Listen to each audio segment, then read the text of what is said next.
한국에 처음 방문한 외국인들은 모두들 하나같이 한국인들이 아무렇지 않게 하는 행동을 보고 놀라곤 합니다.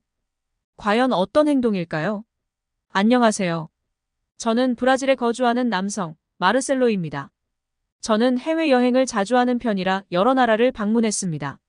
보통 이렇게 해외여행을 가면 공항에 도착한 다음 예약한 택시를 타고 숙소로 이동을 하거나 혹은 공항 근처에서 바로 택시를 잡고 이동하는 편이죠. 만약 교통 인프라가 잘 구축되어 있는 나라라면 버스나 전철 등 대중교통을 타고 먼저 시내로 이동을 합니다. 그런데 교통 인프라가 잘 갖춰진 나라는 얼마 없더라고요. 그중 한국은 대중교통 인프라가 굉장히 잘 갖춰진 나라인 듯합니다. 이런 한국에서 제가 정말 놀랐던 일들이 있었는데요. 제가 인천공항에서 시내로 가기 위해 버스를 기다리고 있던 때였습니다. 버스 정류장에는 사람이 아무도 없었는데 정류소 팻말 아래에는 일렬로 길게 늘어진 캐리어가 보이더라고요. 처음엔 누군가 짐들을 버리고 간 것이 아닐까 싶었는데 그건 아니었습니다. 버스가 오자 어디선가 사람들이 나타나 하나둘씩 버스를 타고 있었으니까요. 사실 다른 나라로 여행을 가서 이렇게 짐을 두고 자리를 비우면 다른 사람이 내 짐을 가져가도 좋다라는 의미가 됩니다. 즉, 얼마든지 훔쳐가도 된다라는 뜻인 거죠. 그런데 한국에서는 이렇게 아무 곳에나 짐을 두고 기다리는 게 일상적인 모습인 것 같더라고요. 이런 모습에 저는 너무나 충격을 받았습니다. 아무리 선진국이라고 하더라도 짐을 내 손에 닿지 않는 곳에 놓아둔다면 그 짐을 잃어버려도 된다는 것과 마찬가지니까요. 그러나 한국에서는 굳이 내가 줄을 서지 않아도 가방이나 캐리어 등 본인의 짐을 그곳에 놓아두면 줄을 서는 곳이 됩니다. 그리고 이것이 그들만의 질서가 되는 것이죠. 더 신기한 것은 그렇게 놓아둔 짐을 아무도 훔쳐가지 않는다는 것이었습니다. 그러니 이렇게 사람들이 줄을 서는 거겠죠. 그런데 여기서 끝이 아니었습니다. 그렇게 버스를 탑승한 사람들은 자리에 앉자마자 다들 어디서 났는지 모를 목베개와 안대를 착용하고 잠들더라고요. 심지어 어떤 사람은 귀마개까지 하고 자더라니까요. 버스에서 눈과 귀를 막고 잠을 잔다니 믿을 수 없었습니다. 물론 긴 비행을 했으니 피곤한 건 당연하지만 다른 나라에선 이렇게 행동하는 순간 범행의 대상이 되고 맙니다. 게다가 여행을 다녀오면 가방에는 비싼 선물도 들어있을 수 있을 텐데 그렇게 시야와 청각을 차단한 채 잠이 들면 누군가 내 짐을 가져가도 모르잖아요. 그런데 버스에 있는 외국인들을 제외한 한국인들은 마치 약속이라도 한 듯 전부 목베개를 착용하며 편하게 자는 모습이었죠. 실제로 저는 몇 년 전에 유럽에 간 적이 있었는데요. 관광지에서 음식을 먹고 있을 때 가방을 뒤로 메고 있어서 그 안에 들어있던 귀중품을 도둑맞은 일이 있었습니다.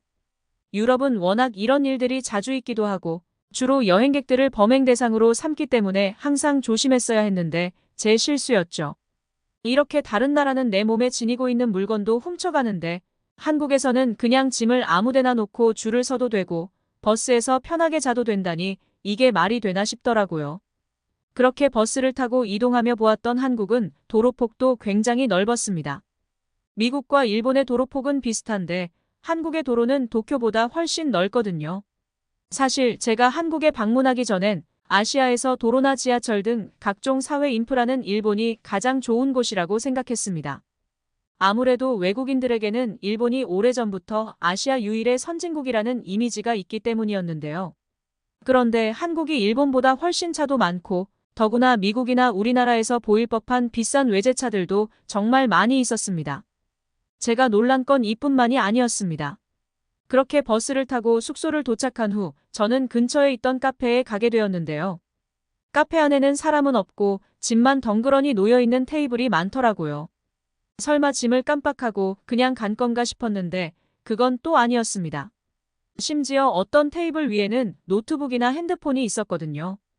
얼마 지나지 않아 노트북이 있던 자리에 누군가 아무 일도 없다는 듯 커피를 가지고 와서 자연스레 앉았습니다. 주변을 둘러보니 다들 자신의 짐을 테이블 위에 놓아두고 음료를 주문하고 있더라고요. 한국에서는 음식을 주문하러 갈 때에도 자신의 짐으로 자리를 맡아두고 가는 모습이었습니다. 물론 이런 행동은 외국에선 절대 있을 수 없는 일입니다. 카페에서 내 휴대폰을 테이블 위에 올려둔다면 아마 3초 만에 사라질걸요?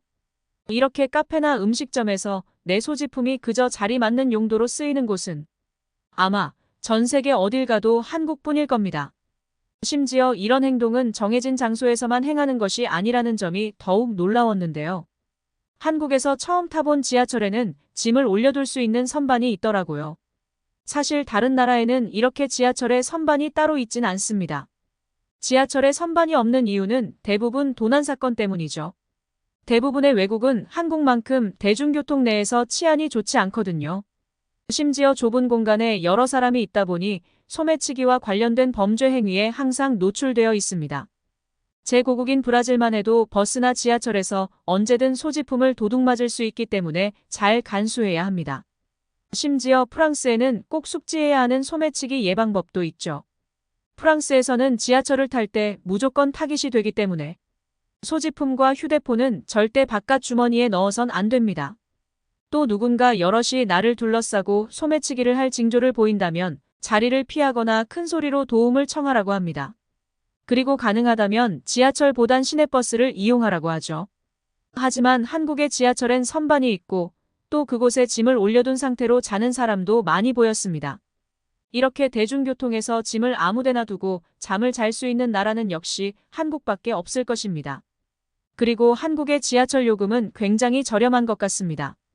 제가 서울에서 공항까지 지하철로 이동했을 때 약 4,500원 정도의 금액이 나왔는데요. 지하철로만 1시간이 넘는 거리인데 고작 4달러밖에 안 되는 요금이라니 믿을 수가 없더라고요. 미국에서는 한국과 마찬가지로 1시간 거리를 지하철로 이동할 경우 4달러로는 어림도 없는 가격입니다. 더구나 도심에서 지하철로 공항까지 한 번에 이동한다는 것도 사실상 불가능에 가까운 일이거든요. 미국의 뉴욕을 예로 들면 케네디 국제공항에서 센트럴파크 공원까지는 전철로 약 1시간 거리입니다. 게다가 비용을 떠나서 여러 번 환승해야 하고 또 미국에서는 지하철을 한 번 탈 때마다 비용을 지불해야 하는데 이렇게 따지면 공항에서 1시간 거리에 있는 센트럴파크 공원까지는 10,000원 이상의 비용을 지불해야 합니다. 한국은 지하철도 빠르고 환승 덕분에 비용도 아낄 수 있다는 점이 정말 마음에 들었습니다. 이렇게 요금도 저렴하게 이용할 수 있는 전철에서는 와이파이까지 무료로 사용할 수 있더라고요. 예전에 갔던 영국에서는 버스에 콘센트도 있고 와이파이가 지원된다고도 적혀 있었는데 막상 와이파이가 되지는 않았거든요. 그런데 한국은 버스뿐만 아니라 전철이나 카페, 공항, 음식점 등 거의 대부분의 장소에서 무료로 와이파이를 사용할 수 있었습니다. 더욱이 놀랐던 건 무료 와이파이를 사용하는데 버스를 타도 지하철을 타도 와이파이가 전혀 끊기지 않는다는 거였어요. 와이파이가 아주 잠깐 끊길 때가 있었는데 버스에서 내려 호텔에 들어서는 그 순간뿐이었습니다. 정말 한국은 최첨단 그 자체였고 이게 진짜 한국이 놀라운 점이라고 생각합니다. 치안을 걱정하지 않고 저렴한 대중교통 요금과 어디서든 사용이 가능한 무료 와이파이까지 있다는 건 정말 축복받은 일이죠. 하지만 이건 한국 사람들에게 그저 일상이니 부럽다는 생각이 들었습니다. 그리고 제가 한국에서 진짜 놀랐던 이유는 따로 있었습니다. 하루는 한국의 전통 문화와 예술을 경험할 수 있는 인사동에 다녀온 적이 있었는데요. 인사동에는 전통적인 한옥 건물과 차를 즐길 수 있는 전통 찻집도 있어서 아주 마음에 들었습니다. 특히 거리에는 예술가들이 공연하는 모습도 볼 수 있었고요. 또 한국의 전통적인 공예품이나 도자기, 한복 등 꼭 사가고 싶은 기념품들이 많이 있었습니다. 그 중에서 가족과 친구들에게 줄 전통 부채를 몇 개 샀습니다. 그렇게 인사동 구경도 하고 저녁엔 종로에서 맛있는 음식도 먹으며 즐거운 하루를 보냈는데요. 문제는 돌아오는 길이었습니다. 하루 종일 돌아다닌 탓에 너무 피곤해서 숙소로 돌아가는 길에는 버스가 아닌 택시를 타고 이동했습니다. 저는 저도 모르게 치안이 좋은 나라라고 생각되어 안심이 됐는지 잠이 들어버렸습니다. 만약 한국이 아닌 다른 나라였다면 전 절대 택시 안에서 잠들지 않았을 겁니다. 그렇게 비몽사몽한 상태로 결제를 한 후 택시에서 바로 내렸습니다. 그런데 뒤늦게 택시 안에 두고 온 가방이 생각났습니다. 가방 안에는 여권과 현금이 들어있는 지갑도 있었는데 말이죠. 아무리 치안이 좋은 나라라고 해도 제 가방을 찾을 수 있을지 의문이었습니다. 그래도 혹시 모르니 가까운 경찰서로 가서 사정을 이야기한 후 연락처만 남겨두고 다시 숙소로 돌아올 수밖에 없었습니다. 제가 타고 있던 택시 번호나 택시 회사 등 기억나는 것이 아무것도 없었으니까요. 이대로 내 가방은 찾을 수 없나.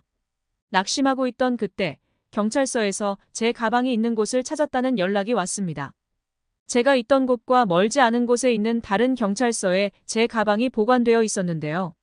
사정을 들어보니 제가 내린 후 다른 손님이 그 택시에 탔고 제가 두고 온 가방을 발견했다고 합니다. 그리고 그분이 내린 곳 근처에 있는 경찰서에 제 가방을 맡긴 것이었죠. 다행히 그 안에 있던 여권 덕분에 가방은 무사히 제 품 안으로 돌아올 수 있었습니다.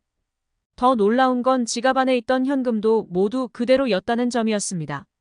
아마 다른 나라에서 이 같은 일이 벌어졌다면 전 절대 가방을 찾지 못했을 겁니다. 그렇게 저는 한국에서 나머지 일정을 무사히 마칠 수 있었는데요. 사실 한국이 다른 나라에 비해 여행지로서 굉장히 뛰어난 곳은 아닐지 몰라도 죽기 전엔 반드시 한 번쯤 가봐야 하는 곳이라고 생각합니다. 특히 서울은 뉴욕과 더불어 세계에서 가장 아름다운 도시 순위에 손꼽혀야 한다고 생각하죠. 게다가 치안도 굉장히 좋은 편이라 소매치기 걱정 없이 돌아다닐 수 있으니까요. 아마 한국에 가본다면 제가 왜 죽기 전에 한 번은 가봐야 하는 나라라고 말했는지 알 수 있을 겁니다. 오랜만에 방 정리를 하다가 한국에서 사온 기념품을 보다 보니 한국에서 있었던 일들이 생각이 나. 이렇게 사연을 보내게 된 것인데요. 사연을 적다 보니 다시 한번 한국에 가고 싶은 마음이 듭니다. 이번 사연도 재미있게 보셨을까요? 사실 소지품을 아무 곳에나 두고 줄을 서거나 음식을 주문할 수 있는 나라는 몇 없을 겁니다. 저도 소지품을 자리맞는 용도로 쓰곤 하니까요. 평소엔 당연하다고 생각했던 것들이 외국인들의 시각에서 보면 한국만의 장점이 되는 것 같아 뿌듯해지기도 합니다. 이상으로 오늘의 영상은 여기서 마치겠습니다.